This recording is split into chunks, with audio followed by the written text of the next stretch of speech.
your big homie Feezy. Hey man, I just stepped from outside. It's cold as hell, man. I'm talking about it's too cold. Sheesh. But let me tell y'all about this, bro. I'm talking about this was a ain't no way type situation. You know what I'm saying? I mean, literally, bro. Like, this was one of them situations, and I'm more than sure that there's gonna be somebody that at some point in their life can relate to this or been in, a part of something similar once upon a time. So they take me off the acute section of things. They move me into another unit in the mental institution. So, I'm praying. I'm just like, God, don't let these folks, have me around no more, people who just off the chain. Now, the psychiatrist said he got me.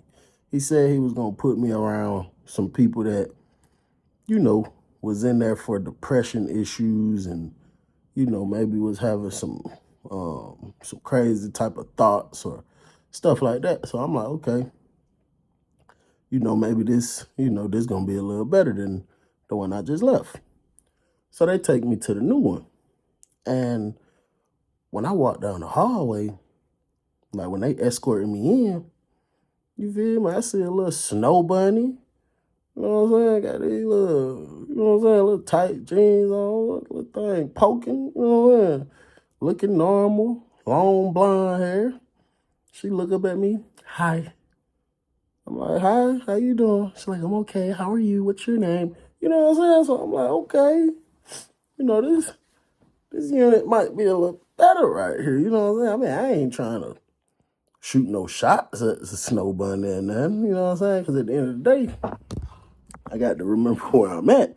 But, so we get all the way down the end of the hallway, like, well, not the end, but the end of this first hallway. And now we in the middle to where the nurses station at.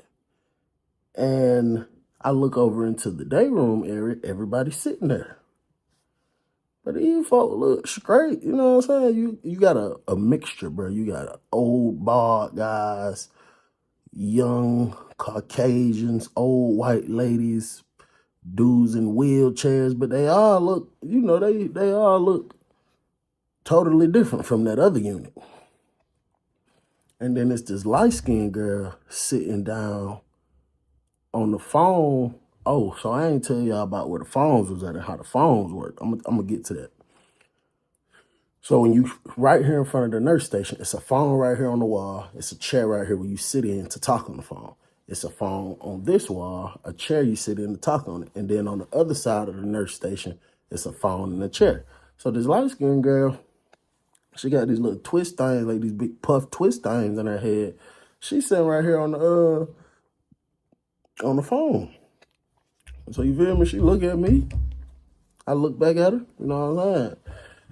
And she went back to talking on the phone. So every day, there's something else I forgot to tell y'all. Every morning, they check your blood pressure, and then every night they check your blood pressure. You got, vitals. They do all your vitals. So when I first came in, they made me sit in this chair, which is directly across from the light-skinned girl on the phone, and it's facing this way. Her chair is facing the opposite way. So it's like we almost like this, looking at each other. You know what I'm saying? So I'm sitting there getting my vitals done. I noticed every other second seemed as if we making some type of eye contact. So I'm like, okay, she don't seem like nothing wrong with her too much. A little depression, ain't nothing, y'all. So I get my vitals done. Instantly, they take us to the kitchen to go eat. So we walk to the kitchen. So I noticed the light-skinned girl. I ain't gonna lie, I was kind of looking at the light-skinned girl. I was. But I had to remember where I was at. Because he ain't there for no reason now. But hey, she was looking all right. I'm talking about from head to toe. She was looking all right. Even though them toes was covered up with the medical socks, I could tell they was all right. So we get in the cafeteria. We go get in line. We pick out our food, whatever we gonna get. And I ain't said 2 words to nobody in this unit yet, except for the white girl that said hi to me. So when I get my tray and I go to walking, I'm about to go to them back tables where ain't nobody sitting at. And as I get to the back, I kind of look for the light skinned girl. I wasn't looking for her, like, you know what I'm saying? But I was just looking to see what she, feel me? She's sitting at the table with the 2 white boys. There's one available chair, but I'm like, I don't want to sit there. That might be kind of awkward. And then she with the white boys, so she might be one of them type that, that's her preference or whatever. So I said, I'm going to get my mind up off of her because I don't know. So as I'm walking to the back, bro, the same thing happened that happened in the cute. It's this dude, this dark-skinned dude, skinny, dark-skinned dude with dreads. He was sitting across from this dark-skinned girl. So it's like 4 to a table like this. He was sitting here, she was sitting here. So when I came with the tray, I was finna pass them. He was like, hey, bro. And I looked up, I was like, what's up? He was like, bro, you can sit over here with us, bro, you good? And I guess that's just a good welcoming gesture. You know what I'm saying? Because everybody that was in there, they know how it feels to be the new person in there. You know what I'm saying? And yeah, so I went over there, sat down next to him. I sat in this chair, so I'm directly across from her. So when I sit down, he was like, what's your name, bro? I was like, C-Bill. He was like, okay, I'm Shaq. And then old girl was like, I forgot what her name was. It started with M. We're just going to say Miranda, but that's not her name, but we just going to say it was. So I'm like, oh, okay, that was up. So we sitting there talking, they just talking to me, asking me where I'm from, stuff like that. You know what I'm saying? But these people seem like normal. Like, these folks don't seem like nothing wrong with them, bro. You know what I'm saying? So I'm just like, I feel a little more comfortable than the other unit. And now I'm really starting to look at this group of people like, they just like me, bro. They just regular people. They get up and handle their business every day. And they just probably went through something, bro. They probably had a mental breakdown. Cause I'm telling you, I had one for sure. Like I said, I don't care to go into what happened, but yeah, I was tweaking. So, we sitting here chopping it up, we kicking it.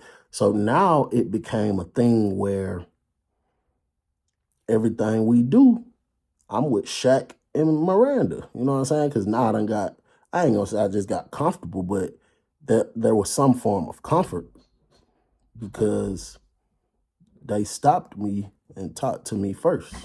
You know what I'm saying? So there was a level of comfort there to some degree. We left from there, and then we had to go back. We had to go back up the elevator and instantly went to this thing called group. So we went to the group. I sat down with Shaq and Miranda, and at our table, the light-skinned girl came over there.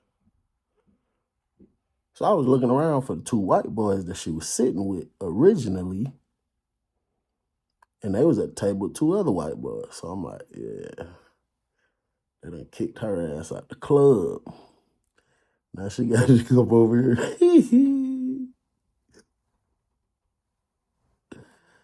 So she like, what's your name? I'm like, C-Bill. She like, oh, I'm Kayla. I'm like, okay, that was up. So we got to talking and kicking it. We're doing the group. Everything was smooth. We left the group. Went back upstairs to the unit we was in. And when we went to the unit, they came out and said it was a smoke break. Time to go smoke. So Shaq told me that his family had just donated a whole carton of cigarettes to this unit. So they got a whole bunch of community cigarettes. So I was already familiar with what the word community meant by that point. And then you didn't necessarily need nobody to like vouch for you or to ask you, like, let him get one. I guess them dudes in that other unit was just doing the most, but you don't really need nobody to do that. You just go tell the nurse, I want a community, and they'll give you one out of whatever was donated. I go up there, grab it. Shaq had his own situation, so he grabbed his, and then we went outside. We smoked, chopping it up. So Shaq go to, we just talking about all kind of stuff. Me, Shaq, and the girl sitting there together talk about all kind of stuff. Shaq just put me on point, let me know who's who, what's what. He basically telling me like everybody in this unit cool, bro. You know what I'm saying? You really ain't gotta feel me. Everybody in this unit kind of cool. And I was looking at him, we were talking, because he was saying something going into something telling me that basically his family GD, you know, and that he grew up around all GDs and stuff like that. So I'm like, okay. Then I was wondering, like, do I want to say anything to him about this? Because, you know, I got to remember where I'm at. And this ain't chain gang. You know, we in the psych ward. So I don't want to say that. And then he feel like we just obligated to look out for each other. Because, hey, listen, man, I ain't looking out for nobody. I'm in here trying to look out for my own mental health. You know what I'm saying? So I just told him my little history anyway. He was like, oh, for real? For real? Okay. So it seemed like we did kind of get a little cooler after that. But we go back in the thing. So we go sit down. So the little light-skinned girl come over there and sit with us too. So we just talking. So I asked Shaq. I'm like, hey, what's up with her? He like, oh, she cool. She cool. People, I fuck with her. I'm like, oh, okay. He like, well, you must like her. I was like, that shit is fine now, you know what I'm saying? So he started laughing. He like, man, you stupid as hell. I'm like, man, I be seeing you with old girl all the time. What's up with her? So Shaq was like, oh, man, you know that ain't nothing, just a little song, you know what I'm saying? So we go to group. All the girls, when they sat on this couch, they got like a soft couch in one of the group rooms, and the rest is hard chairs. So it was an unwritten rule that you let the women sit down on the couch and the guys sit on the hard chairs.